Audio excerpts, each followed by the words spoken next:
When I first started out here 30 yeyears ago, I saw one turkey, and then it was gone.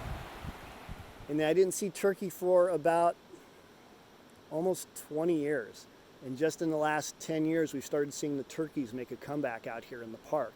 And we've been seeing more and more turkey, I think, throughout Humboldt County in general.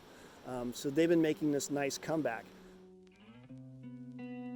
So my name is Patrick Boyle.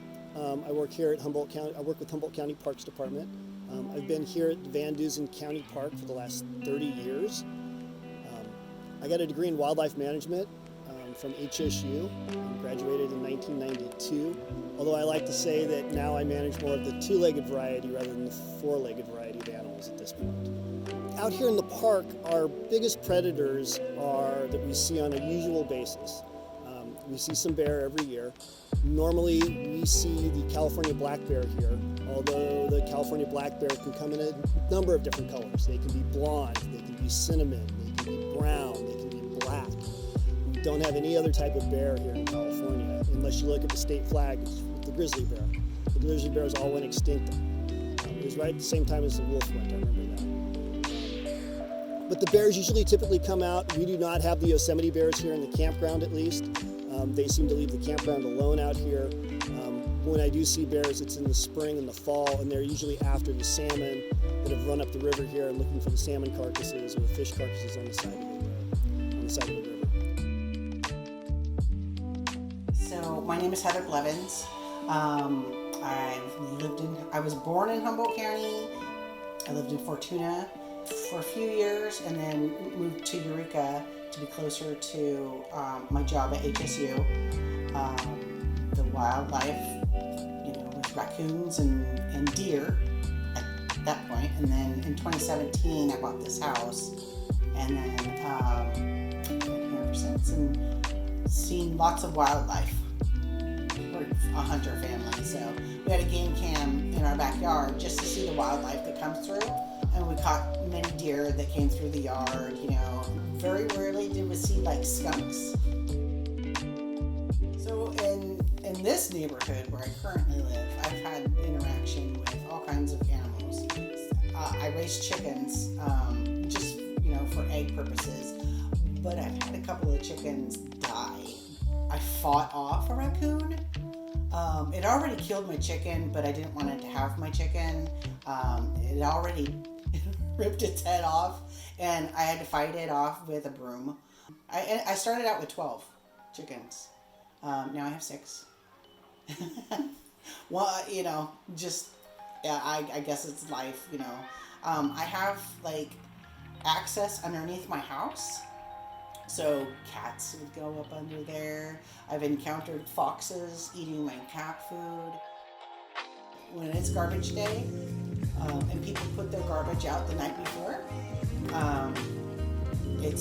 garbage is scattered throughout the neighborhood.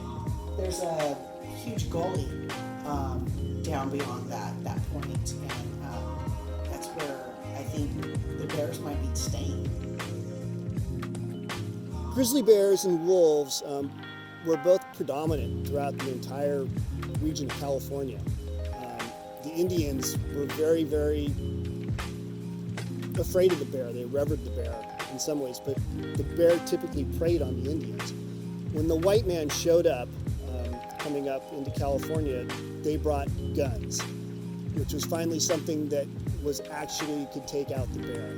And so we actively hunted bears and wolves into extinction, pretty much across almost the entire United States, but especially here in California.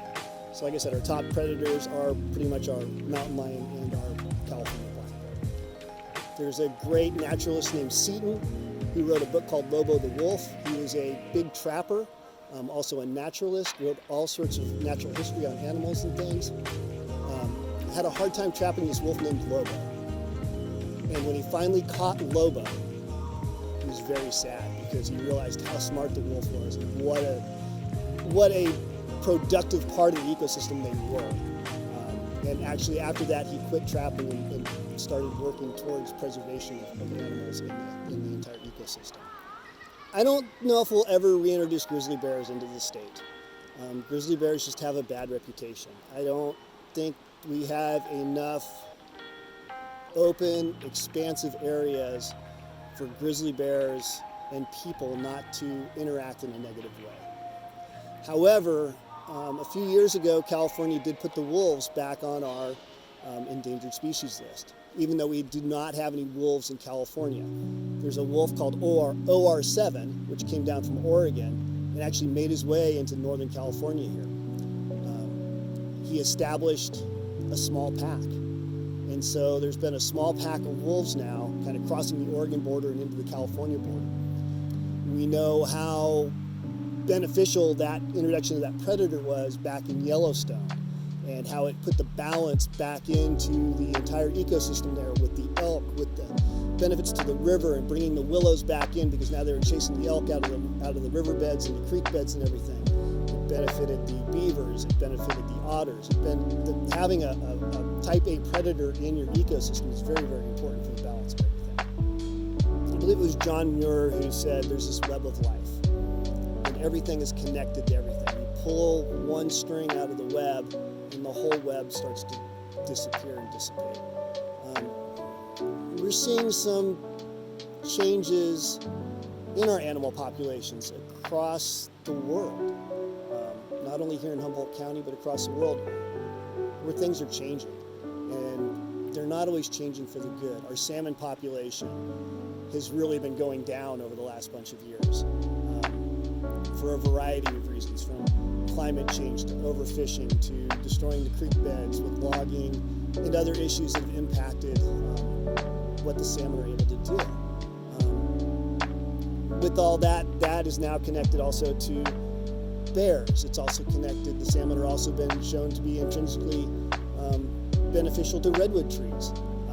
They found scales of salmon back way up in the redwood trees here. And that acts as the carcasses that get brought up by the predators back into the trees to eat. Then what's left over there actually becomes a food source and a fertilizer for the trees to grow. It seems like we want to protect the fuzzy, furry, cute animals, and not always maybe the slugs, the ants, the other parts that build up the whole structure of our ecosystem. Our biggest predator as far as birds go is probably our osprey and our bald eagle. So we see the osprey. We actually have osprey nesting here in the park on a regular basis. There's all sorts of things that we don't necessarily think about that I think we can make a huge difference. And I know it's kind of cliche at this point, with everything that's been going on, but we're all in this together. This is a wonderful planet. It's the only one we've got. And if we can all just do a little bit to take care of it,